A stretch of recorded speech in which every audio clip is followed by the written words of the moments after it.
సూచనలు లేవు తగ్గేటట్టు. చెప్పలేదు తగ్గుతుంది, పెద్దగా రావట్లేదు. 2 నిమిషాలలో తగ్గుద్ది. 2 నిమిషాలలో తగ్గుద్ది.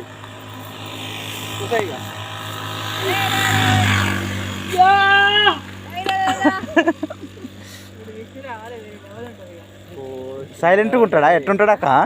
నిన్నప్పుడు ఎప్పుడైనా సైలెంట్గా ఉంటాడు.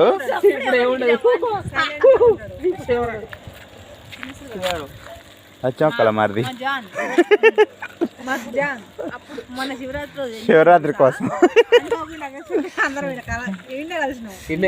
కలిసి శివాలయం పోదాం అనుకున్నాం. లాస్ట్ చూడక్క అనుకున్నాం. ఆటో ఉంది,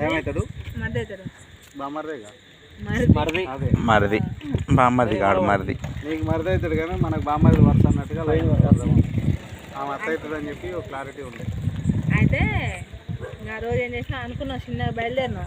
నేను, శ్రీకాంత్, పిన్ని, మమ్మీ, 2 పిల్లలు, రవి వెళ్ళినాం. ఇక ఈడ నకరకల్లా శివాలయం కాడ దర్శనం చేసుకున్నాం. ఒక ఆడ 2-3 ఫోటోలు దిగి ఆడతో అభిషేకాలు చేసి అది చేసి ఆ నుంచి అట్లానే మళ్ళీ పిల్లల మరి పోదాం అనుకున్నాం. ఆ నుంచి కూడా నా స్టాఫ్గా పిల్లల మరికి వెళ్ళిపోయాం. మళ్ళీ ఆ నుంచి రిటర్న్లో పాలెం పోదాం అనుకున్నాం. పాలెంలో చిమ్మ చీకటి మొత్తం గాలి తర్వాత ఆ నుంచి మళ్ళా పోయినాం కడపర్తి వచ్చేటప్పుడు.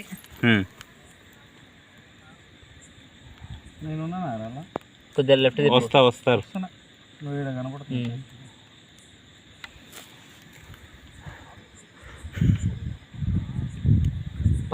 పాల నుంచి వెళ్ళి వెళ్ళాలి.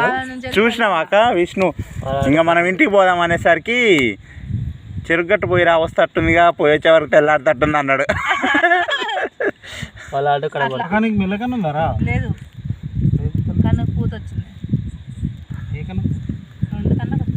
బయట నుంచి అయితే పర్లేదు, అది ఆపరేషన్ చేస్తారు. కానీ ఈ మిడిల్ ఉంటుంది చూసినా, దాంట్లో వచ్చినానంటే విజన్ పోతుంది.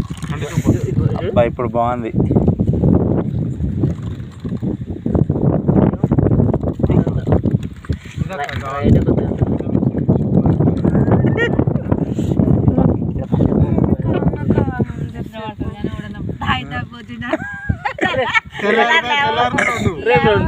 ఎందుకక్క చూడరుగా వాళ్ళు ఎప్పుడు తెలియదు వాళ్ళకి. 2 రేపు 2 అంతే. ఎందుకు తెలియదు? అది అందరు చూస్తూనే ఉండే. ఇప్పుడు చూస్తారు మాత్రం మంచి చూస్తారు. 12 దాకా మేము ఉన్నారంటే తర్వాతనే పోయిరంట. చూసిన టైం అంటారు వాళ్ళు ఏం ఊళ్ళు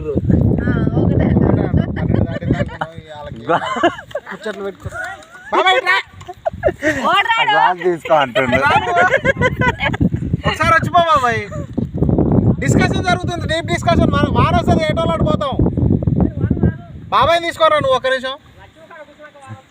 అది కాదు, నువ్వు ఇటు రావాయా. రవీందర్ ఉంటాడు ఈసారి. జాగరం ఉంటావుగా. జాగరం ఒకటే శివరాత్రి కానీ వినాయకుని దగ్గర ఉండాలి. మీ వాళ్ళందరూ అప్సెట్ అవుతట్టుంది. మేము జాగారం లేవు కానీ సోమేశ్వర స్వామి టెంపుల్కి దర్శనానికి పోయినాం. విష్ణు పిలుచుకోవాలి. అడిగి పోతే ఆడ పని కాలేదు. నిజంగా ఉంటాడు అక్క, తీసిన రోజులు ఉంచుకున్నాం అంతే. ఏమైతుంది వస్తే అంటే మంచి ఎంజాయ్ ఉంటాడు కానీ ఉన్నదే ఉంటాడు కానీ తర్వాత ఉరుకుతూనే ఉంటాడా లేకపోతే ఎట్లా ఆడతాడా? మాట్లాడతాడా?